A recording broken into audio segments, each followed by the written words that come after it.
Alright, what up team? Today I bring you guys the build diary for my Witchhunter. To start things off, I went with Galvanic Shards and Shock Burst rounds. That's just kind of what I prefer. I will eventually play around with grenades, but I didn't want to try it on my first character. I just wanted to play something that I knew. And overall, I think Witchhunter absolutely fucking slaps. Realistically, in this patch, I think every build is just fairly strong. From everything that I have seen, all the builds have great clear. They have phenomenal single target. They can be as tanky as you want them to be. Really, it seems that the delineating factor between the tier of a build or like which build is better than the other is pretty much speed and speed alone. And I think Witchhunter is one of those builds that excels quite well in the speed area, particularly because of its placement on the tree, the new nodes that were added to the mercenary starting area, and because of the fact it is an attack build, so it gets to use constricting command and is very close in proximity to the nodes for constricting command, and that helmet is fucking asinine. One of the insane buffs to speed, aside from this fucking thing, which I'll get to in a second, is that they added in a ton of nodes for reduced movement speed penalty from using skills while moving. This is a big deal because this is what Roa did for bows and spears in 0.2. It reduces penalty by 100%, and this is a massive buff to speed. And between all these additional nodes and some stuff over here, as well as something like the Corsair coat with its implicit that reduces movement speed penalty as well, this allows you to hit 100% reduced movement speed penalty while using skills while moving, and this is insanely strong for not only the speed of your clear, but also just the defense of your character. I said this in one of my Witchhunter diaries a long time ago, that the #1 defensive layer in the game is movement speed, and that is more true now than it ever has been, because on top of being able to stack an ass ton of movement speed through all the additions of the things in the tree, we also get a Roa for free with no downside. You now not only get a bunch of excess movement speed that you didn't have access to beforehand, you now also don't have a movement speed penalty while you are attacking, and to be honest with you, it completely trivializes the entire game. This is for sure a topic for another video, but I legitimately think that movement speed as it sits right now, I think I can confidently say it is so strong and so powerful that if they don't reduce the overall scalability of it and the access to it, you will have to effectively redesign like 95 to 99% of the monsters in the game and the mechanics that deal damage to players. As of right now, if you have enough movement speed, you are pretty much untouchable. And it's very clear when you're playing it that none of the monsters, none of the bosses, none of it was ever designed to interact against characters that have as much movement speed as we have. What's crazy about this is that this Witchhunter only has like 20 to 30 div of investment. I'm not even close to the ceiling of movement speed that you can reach given all the extra runes and all the different tech that you can do, and I already have more than enough movement speed to never die ever. I literally have to turn my fucking monitor off to be killed or run into a tree that I can't escape. Other than that, I'm pretty much Speedy Gonzalez with a gun, and every monster in the game is just Sylvester J. Pussycat Sr. We're literally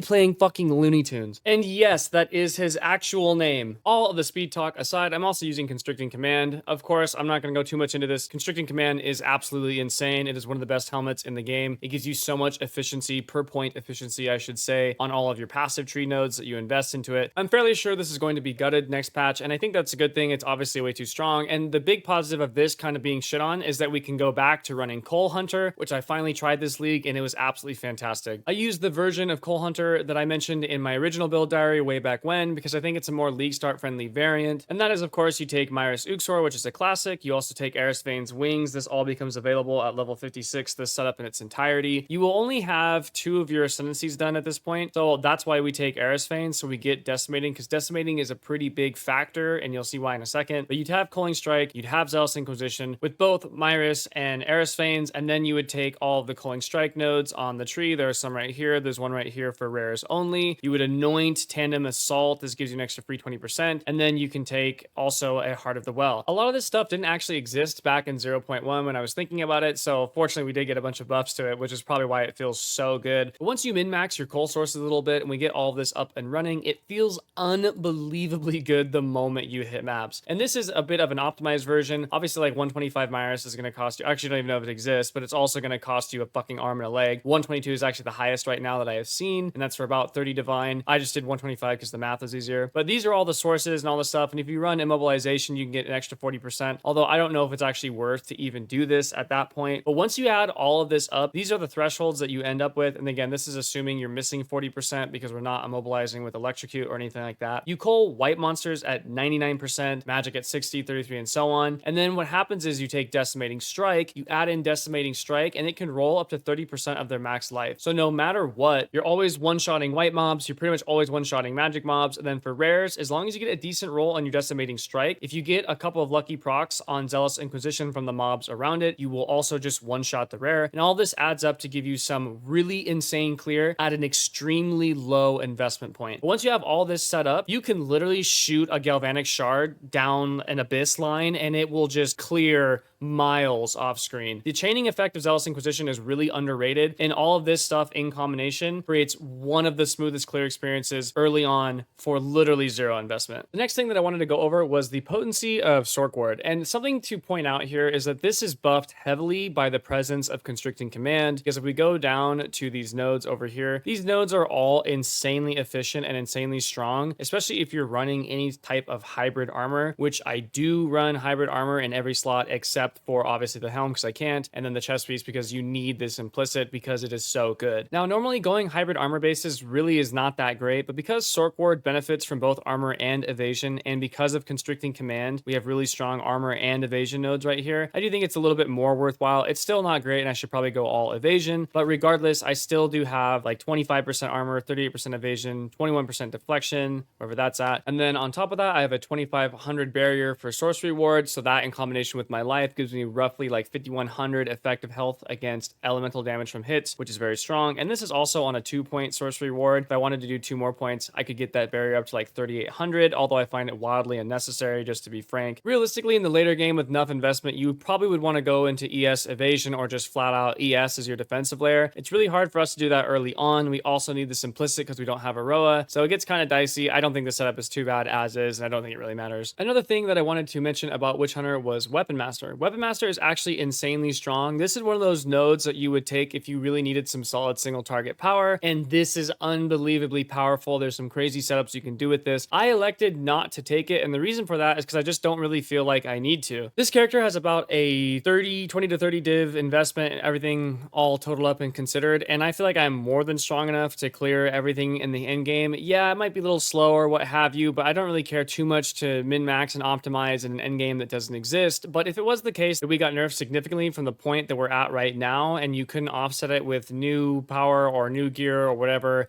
if anything was ever a little off whack, you could always just take Weapon Master and it would pretty much solve that problem. This is more of kind of like a secret weapon or something that you keep in the back of your pocket when you actually need to run it. And there's actually a video of a guy throwing down with a crackhead in the middle of Whole Foods that I think is pretty analogously accurate to this situation.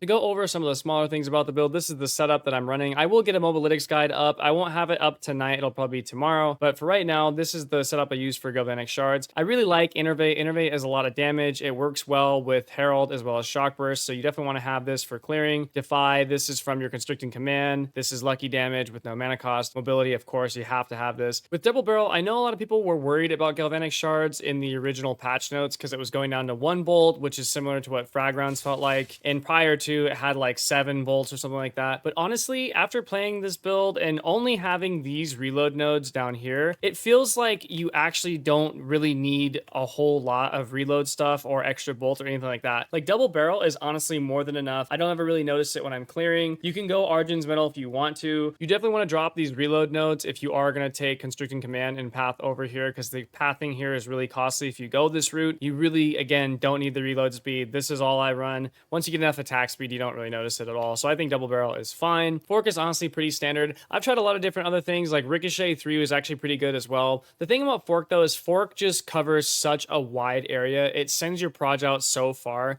And when you have all that culling strike effect stuff and you have Zealous Inquisition, Fork is just pretty much unbeatable for clearing in my opinion. Next up, funnily enough, is Herald of Thunder. And I say that because I just learned last night after testing it that Herald of Thunder is actually a huge deal. You definitely want to invest in this. You definitely want to quality it. I did not think that Herald was that big of a deal, but after testing it last night and investing in it, holy shit, Herald is such a big part of your clear. It also allows you to take these nodes over here, which are extremely strong and damage efficient, so you should. A nice thing as well is that you don't actually have to run your aura supports in your Herald. You can throw them in your Sork Ward, and these do work. I did confirm it, and this allows you to just spam your Herald with nothing but damage gems. So obviously I have Attunement, Deadly Herald, Ellie attack damage, Elemental Focus, and then just Lightning Mastery. I'm sure there's a better gem here, but I kind of just threw this in. But yeah, you definitely want to invest in your Herald. You definitely want to quality it, definitely want to 6-link it. It's a huge portion of your damage. I had no idea until literally yesterday. For my Shock Burst rounds, I'm running Lightning Attunement, Concentrated Area, Elemental Armament, Rapid Attacks, and Defy. You could take Elemental Focus here. I don't know if it really matters that much. I think they're like very small difference, so I just do what feels better. For my Stormcaller arrow and my Voltaic Mark setup, you don't really need Mark for Death. I just have Prolonged Duration. I think it's the only one that actually matters. Stormcaller arrow, you have Shock for more Shock chance, Elemental Armament, Lightning Attunement, and Defy.